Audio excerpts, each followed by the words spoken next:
1959 cricket ലോകത്തെ ഞെട്ടിച്ച ആ സംഭവം ഉണ്ടായത്. മത്സരത്തിന് ശേഷം സന്തോഷം സഹിക്കാനാവാതെ നിയന്ത്രണം വിട്ട് യുവതി താരത്തെ നിർത്താതെ ചുംബിക്കുക. പരമ്പരയിലെ അവസാന മത്സരത്തിൽ കളിക്കാനിറങ്ങുമ്പോൾ ഇരു ടീമുകളും ഒരു മത്സരങ്ങൾ വീതം ജയിച്ചിരുന്നു. അവസാന മത്സരം ജയിച്ച് പരമ്പര സ്വന്തമാക്കണമെന്ന് ഉറപ്പിച്ചു തന്നെയായിരുന്നു ഇന്ത്യൻ ടീം കളത്തിലിറങ്ങിയത്. യുവതാരം അബ്ബാസ് അലിയുടെ അർദ്ധ സെഞ്ചുറിയുടെ മികവിൽ ടീം ഇന്ത്യ ഒന്നാം ഇന്നിംഗ്സിൽ 289 റൺസ് നേടി. കരുത്തുറ്റ ഓസീം ബോളിംഗ് നിരക്കെതിരെയുള്ള അബ്ബാസിന്റെ പ്രകടനം ഏറെ പ്രശംസ പിടിച്ചുപറ്റി. എന്നാൽ ആദ്യ ഇന്നിംഗ്സിൽ ഉയർന്ന സ്കോർ കെട്ടിപ്പടുത്താൻ ഓസീസിനും സാധിച്ചു.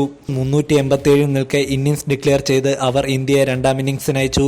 4-ാം ദിവസം കളി അവസാനിപ്പിക്കുമ്പോൾ ഒരു വിക്കറ്റ് പോലും നഷ്ടപ്പെടാതെ ഇന്ത്യ 92 റൺസ് നേടി. എന്നാൽ 5-ാം ദിവസം ഓസീസ് ഇന്ത്യയെ ശരിക്കും ഞെട്ടിച്ചു. കരുത്തുറ്റ ഓസീസ് പേസ് നിരയ്ക്ക് മുന്നിൽ ചീട്ടുകൊട്ടാരം പോലെ ഇന്ത്യൻ ടോപ്പ് ഓർഡർ തകർന്നു. 5-ാം ദിവസം 17 റൺസ് നേടുന്നതിനിടയിൽ ഇന്ത്യക്ക് 4 മുൻനിര വിക്കറ്റുകൾ നഷ്ടപ്പെട്ടു. അപ്പോഴായിരുന്നു അബ്ബാസ് അലി എന്ന യുവതാരം ചെറുത്തുനിൽപ്പിന് ശ്രമിച്ചത്. അബ്ബാസ് അലിയുടെ മികച്ച ബാറ്റിംഗിലൂടെ മത്സരം സമനിലയിൽ അവസാനിപ്പിക്കാൻ ഇന്ത്യക്ക് സാധിച്ചു. കളി കഴിഞ്ഞ് ആഹ്ലാദത്തോടെ പവലിയനിലേക്ക് മടങ്ങുമ്പോഴായിരുന്നു അത് സംഭവിച്ചത്.